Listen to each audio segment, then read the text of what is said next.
안녕하세요. 북마더입니다. 오늘 들려드릴 이야기는 운수 좋은 날입니다. 새침하게 흐린 품이 눈이 올 듯하더니 눈은 아니 오고 얼다가만 비가 추적추적 내렸다. 이날이야말로 동소문 안에서 인력 거꾼 노릇을 하는 김첨지에게는 오래간만에도 닥친 운수 좋은 날이었다. 문 안에 들어간답시는 앞집 만화님을 전찻길까지 모셔다 드린 것을 비롯하여 행여나 손님이 있을까 하고 정류장에서 어정어정하며 내리는 사람 하나하나에게 거의 비는 듯한 눈길을 보내고 있다가 마침내 교원인 듯한 양복쟁이를 동광학교까지 태워다 주기로 되었다. 첫 번에 30전, 둘째 번에 50전. 아침 대바람에 그리 흉하지 않은 일이었다. 그야말로 재수가 옴붙어서 근 열흘 동안 동구경도 못한 김첨지는 10전짜리 100통화 서푼 또는 5푼이 찰칵 하고 손바닥에 떨어질 때 거의 눈물을 흘릴 만큼 기뻤다. 더구나 이날 이때에 이 80전이라는 돈이 그에게 얼마나 유용한지 몰랐다. 컬컬한 목에 모주 한 잔도 적실 수 있거니와 그보다도 앓는 아내에게 설렁탕 한 그릇도 사다 줄 수 있습니다. 그의 아내가 기침으로 쿨룩거리기는 벌써 달포가 넘었다. 조밥도 굶기를 먹다시피 하는 형편이니 물론 약한 첩 써본 일이 없다. 구태여 쓰려면 못 쓸 바도 아니로되 그는 병이란 놈에게 약을 주어 보내면 재미를 붙여서 자꾸 온다는 자기의 신조에 어디까지 충실하였다. 따라서 의사에게 보인 적이 없으니 무슨 병인지는 알 수 없으나 반드시 누워가지고 일어나긴커녕 세로로도 모로도 못 눕는 걸 보면 중증은 중증인 듯. 병이 이다지 심해지기는 열흘 전에 조밥을 먹고 체함 때문이었다. 그때도 김첨지가 오래간만에 돈을 얻어서 좁쌀 한 대와 10전짜리 나무 한 단을 사다 주었더니 김첨지의 말에 의하면 오라질년이 천방지축으로 냄비에 대고 끓였다. 마음은 급하고 불길은 닿지 않아 채 익지도 않은 것을 그 오라질년이 숟가락은 고만두고 손으로 움켜져 두 뺨에 주먹덩이 같은 혹이 붉어지도록 누가 빼앗을 듯이 처먹더니만 그날 저녁부터 가슴이 당긴다, 배가 캥긴다 하고 눈을 홉뜨고 지랄을 하였다. 그때 김첨지는 열화와 같이 성을 내며 에이 오라질년 조롱법은 할 수가 없어. 못 먹어 병, 먹어서 병. 어쩌란 말이야? 왜 눈을 바로 뜨지 못해? 하고 알른이의 뺨을 한번 후려 갈겼다. 헛든 눈은 조금 바루어졌건만 이슬이 맺혔다. 김첨지의 눈시울도 뜨끈뜨끈하였다. 이 환자가 그러고도 먹는 데는 물리지 않았다. 사흘 전부터 설렁탕 국물이 마시고 싶다고 남편을 졸랐다. 이런 오라질년, 조밥도 못 먹는 년이 설렁탕은 또 처먹고 지랄병을 하게? 라고 야단을 쳐보았건만 못 사주는 마음이 시원치 않았다. 이제 설렁탕을 사줄 수도 있다. 앓는 어미 곁에서 배고파 보채는 개똥이에게 죽을 사줄 수도 있었다. 80전을 손에 쥔 김첨지의 마음은 푼푼하였다. 그러나 그의 행운은 그걸로 그치지 않았다. 땀과 빗물이 섞여 흐르는 목덜미를 기름주머니가 닫은 광목수건으로 닦으며 그 학교 문을 돌아 나올 때였다. 뒤에서 인력거! 하고 부르는 소리가 났다. 자기를 불러 멈춘 사람이 그 학교 학생인 줄 김첨지는 한 번 보고 짐작할 수 있었다. 그 학생은 다짜고짜로 남대문 정거장까지 얼마요? 라고 물었다.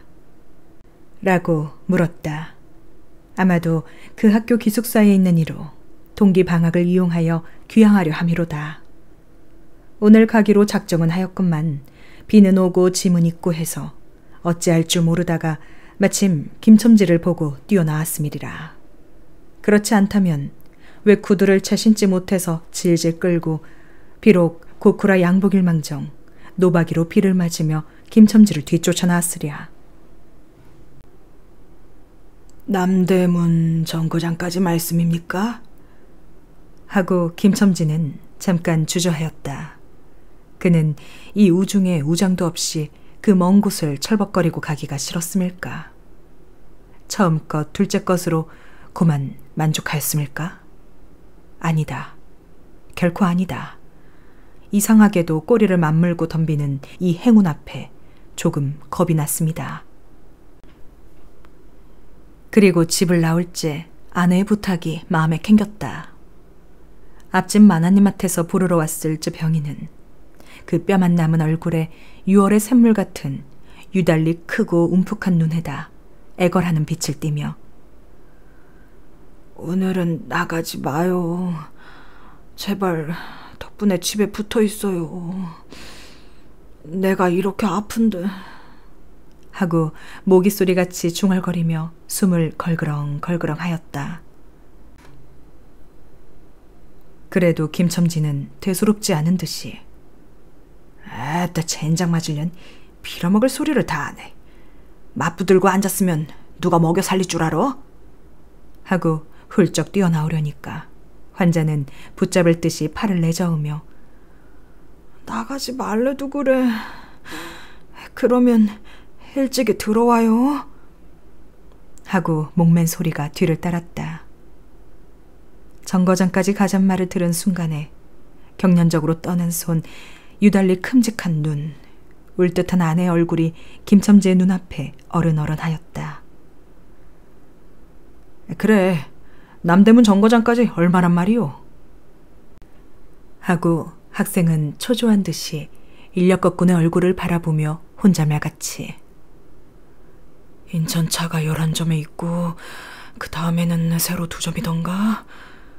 라고 중얼거린다. 이런 50점만 줍시오. 이 말이 저도 모를 사이에 불쑥 김첨지의 입에서 떨어졌다. 제 입으로 부르고도 스스로 그 엄청난 돈액수에 놀랐다. 한꺼번에 이런 금액을 불러라도 본 지가 그 얼마만인가. 그러자 그 돈 벌 용기가 병자에 대한 염려를 사르고 말았다. 설마 오늘 안으로 얻으랴 싶었다. 무슨 일이 있더라도 제1, 제2의 행운을 곱친 것보다도 오히려 갑절이 많은 이 행운을 놓칠 수 없다 하였다. 이런 50조는 너무 과한데. 이런 말을 하며 학생은 고개를 기웃하였다.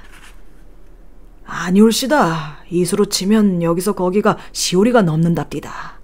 또 이런 진날에는 좀 더 주셔야지요. 하고 빙글빙글 웃는 차부의 얼굴에는 숨길 수 없는 기쁨이 넘쳐흘렀다. 그러면 달라는 대로 줄 터이니 빨리 가요. 관대한 어린 손님은 그런 말을 남기고 총총히 옷도 입고 짐도 챙기러 갈 대로 갔다. 그 학생을 태우고 나선 김첨지의 다리는 이상하게 가뿐하였다. 다름질을 한다는 이보다 거의 나는 듯했다. 바퀴도 어떻게 속히 도는지 구른다는 것보다 마치 얼음을 지쳐나가는 스케이트 모양으로 미끄러져 가는 듯했다. 언 땅에 비가 내려 미끄럽기도 했다. 이윽고 끄는 이의 다리는 무거워졌다. 자기 집 가까이 다다른 까닭이다. 새삼스러운 염려가 그의 가슴을 눌렀다. 오늘은 나가지 마요. 내가 이렇게 아픈데. 이런 말이 잉잉 그의 귀에 울렸다. 그리고 병자의 움쑥 들어간 눈이 원망하는 듯이 자기를 노려보는 듯했다. 그러자 엉엉 하고 우는 개똥이의 곡성도 들은 듯 싶다. 딸꾹딸꾹하고 숨 모으는 소리도 나는 듯 싶다.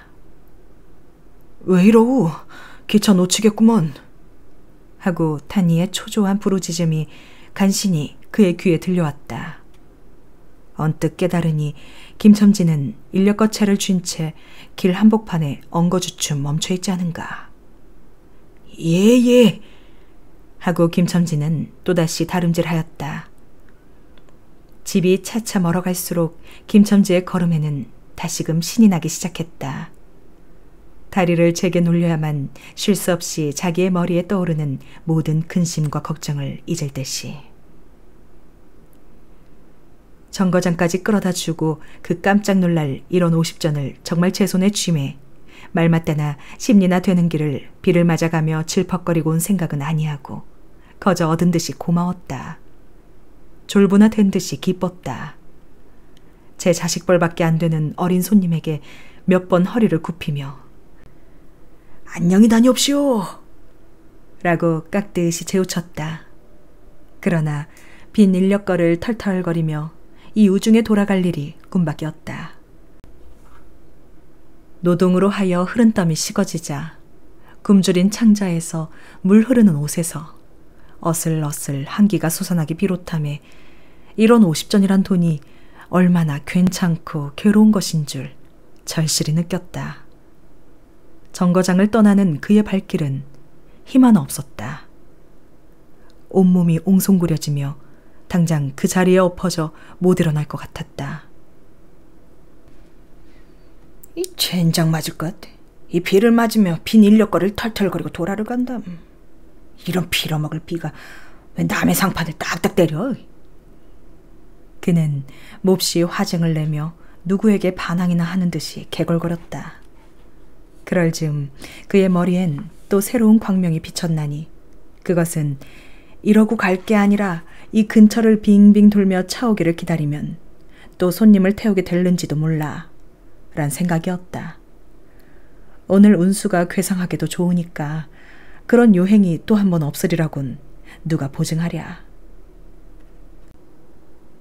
꼬리를 무는 행운이 꼭 자기를 기다리고 있단 내기를 해도 좋을 만한 믿음을 얻게 되었다. 그렇지만 정거장 인력거꾼의 등살이 무서워 정거장 앞에 섰을 수가 없었다. 그래, 그는 이전에도 여러 번 해본 일이라 바로 정거장에서 조금 떨어져서 사람 다니는 길과 전찻길 틈에 인력거를 세워놓고 자기는 그 근처를 빙빙 돌며 형세를 관망하기로 했다. 얼마 만에 기차는 왔고 수십 명이나 되는 손이 정류장으로 쏟아져 나왔다. 그 중에서 손님을 물색하던 김첨지의 눈에 양머리에 뒤축 높은 구두를 신고 망토까지 두른 기생 퇴물인 듯 남봉 유학생인 듯한 여편네 모양이 띄었다.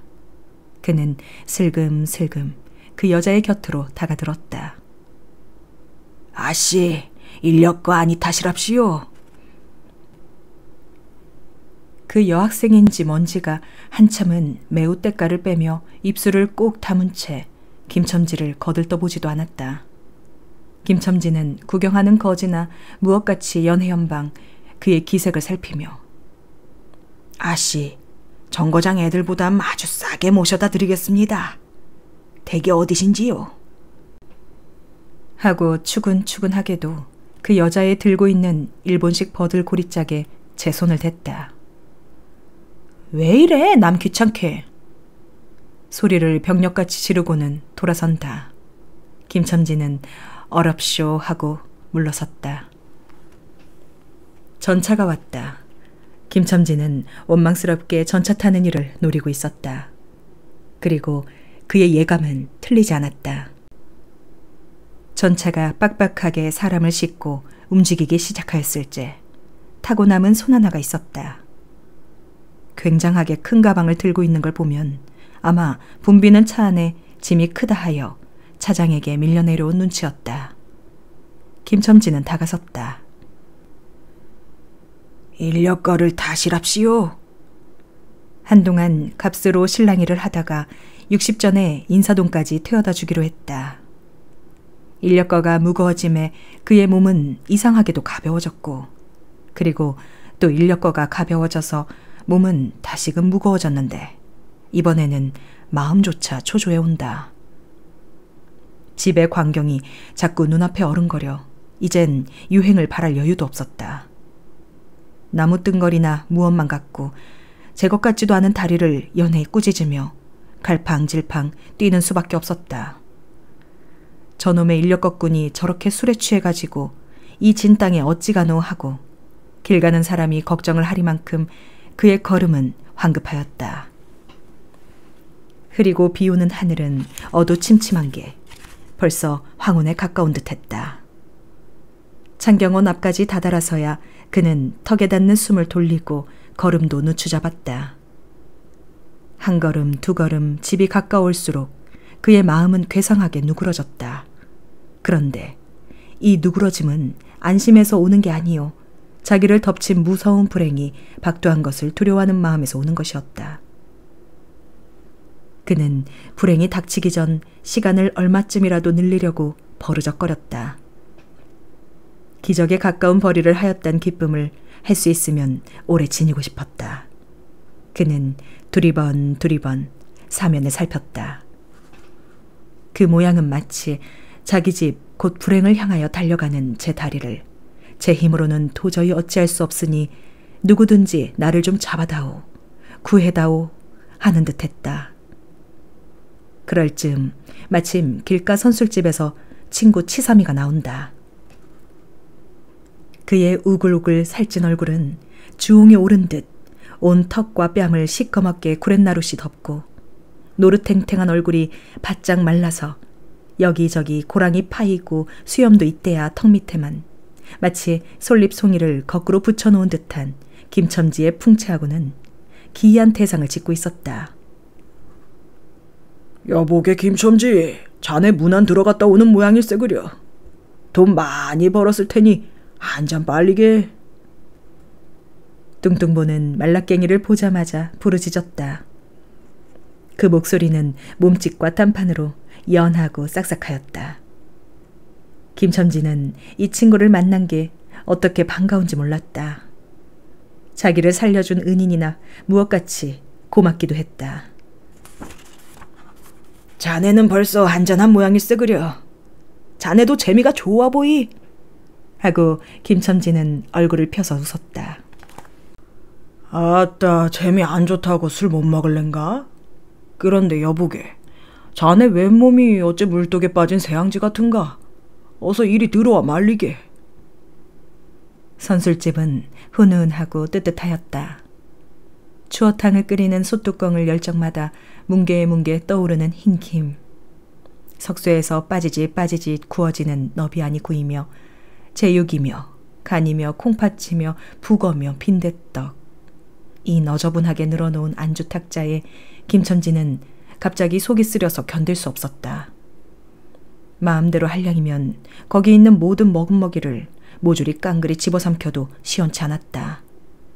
하되 배고픈 이는 우선 분량 많은 빈대떡 2개를 부치기로 하고 추어탕을 한 그릇 청하였다.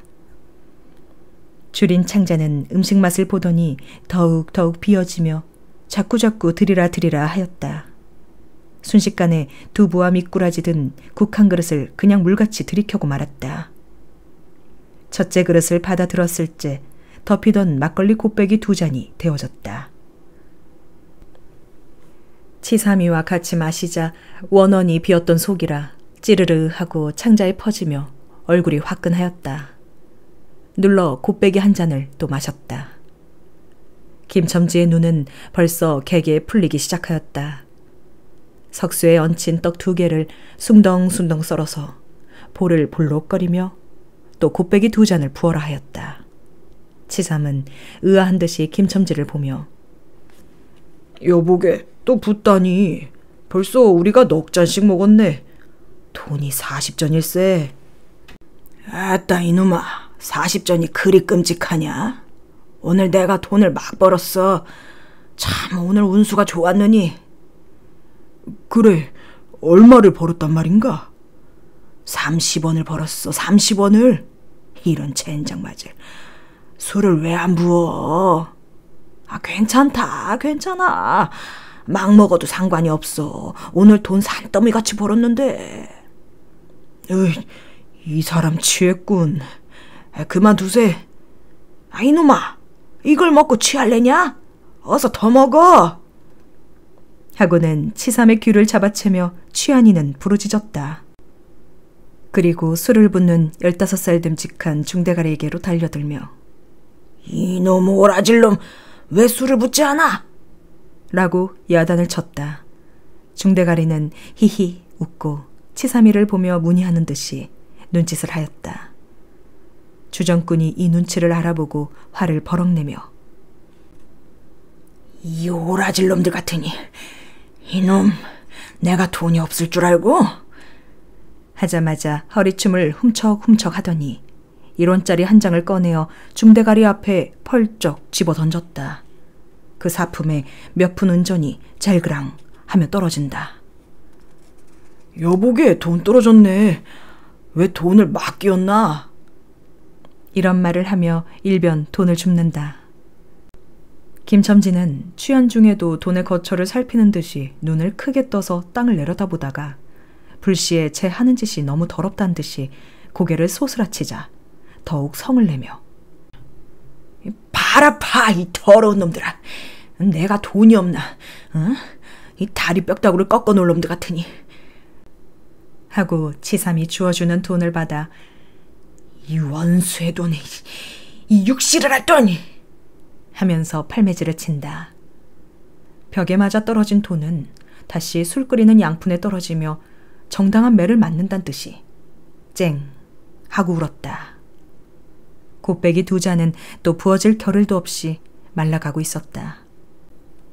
김첨지는 입술과 수염에 묻은 술을 빨아들이고 나서 매우 만족한 듯이 그 솔잎송이 수염을 쓰다듬으며 또 부어, 또 부어 라고 외쳤다. 또 한 잔 먹고 나서 김첨지는 치삼의 어깨를 치며 문득 껄껄 웃는다. 그 웃음소리가 어찌나 컸던지 술집에 있는 이의 눈이 모두 김첨지에게로 몰렸다. 웃는 이는 더욱 웃으며 여보게 치삼이 내 우스운 이야기 안 할까? 오늘 손을 태우고 정거장에까지 가지 않았겠나? 그래서 갔다가 그저 오기가 안 됐대 그려. 그래, 전차 정류장에서 얼음얼음하며 손님 하나를 태울 궁리를 하지 않았나? 거기 마침 만화님인지 여학생이신지 요새 어디 논다니와 아가씨를 구별할 수가 있던가. 망토를 잡수시고 비를 맞고 서 있는 거야. 슬금 가까이 가서 인력 거를 타시랍시오 하고 손가방을 받으려니까 내 손을 탁 부리치고 획 돌아서더니만 왜 남을 이렇게 귀찮게 구려? 그 소리야말로 꾀꼬리 소리지.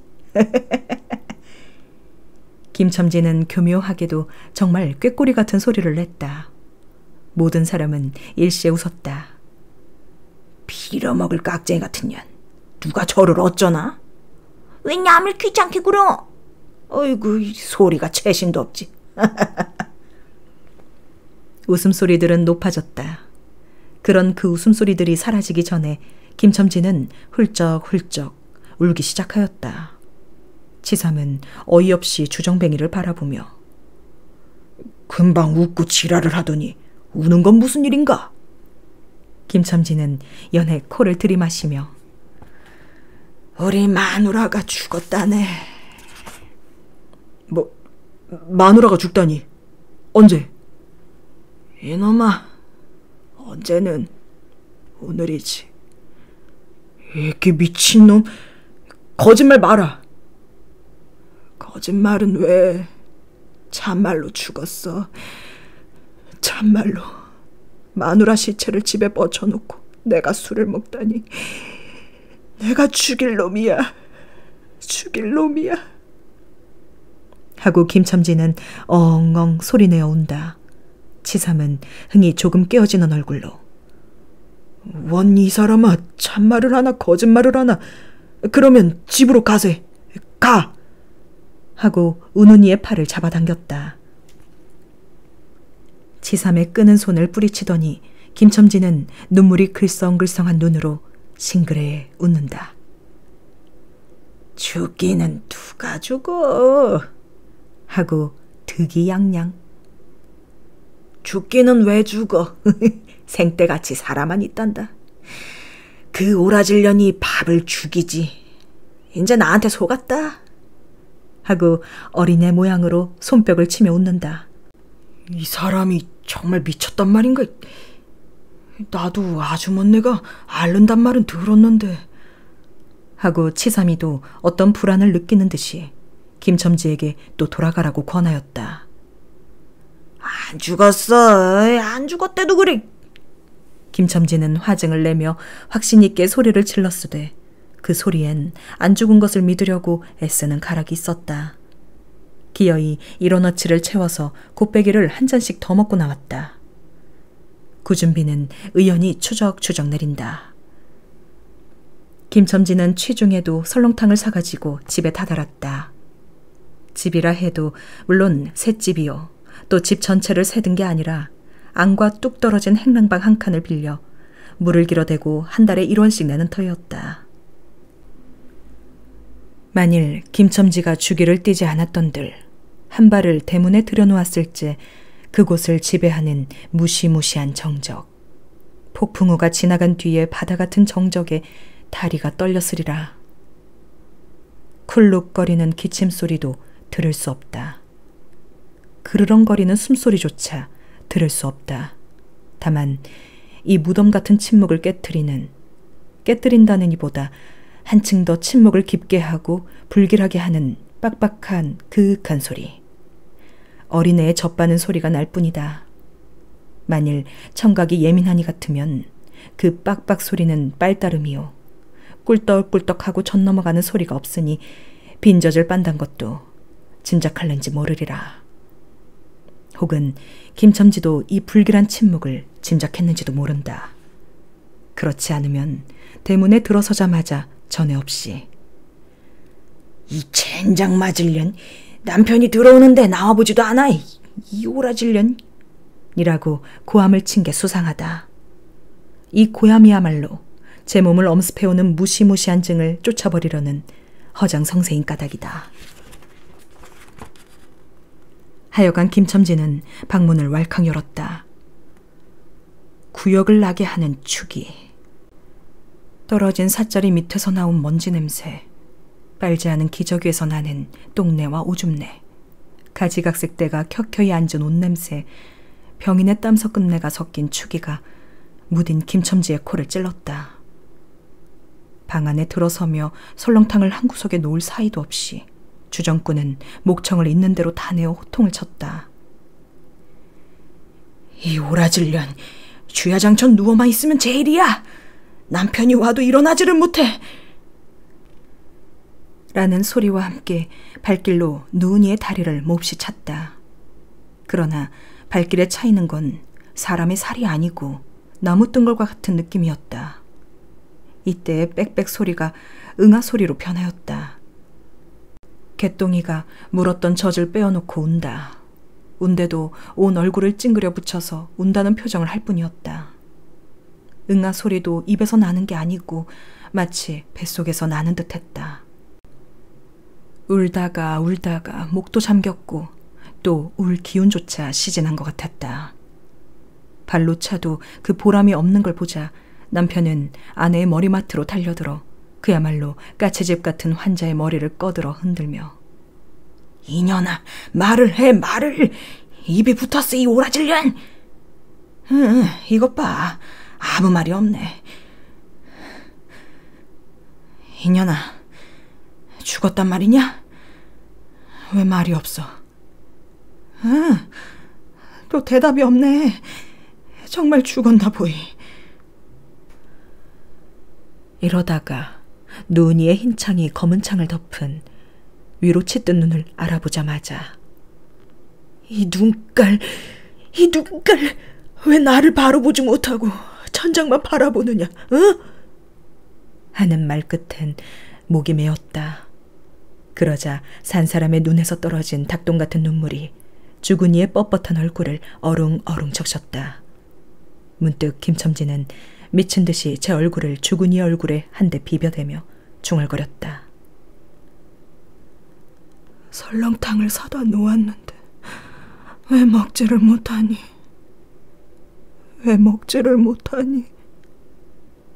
괴상하게도 오늘은 운수가 좋더니만.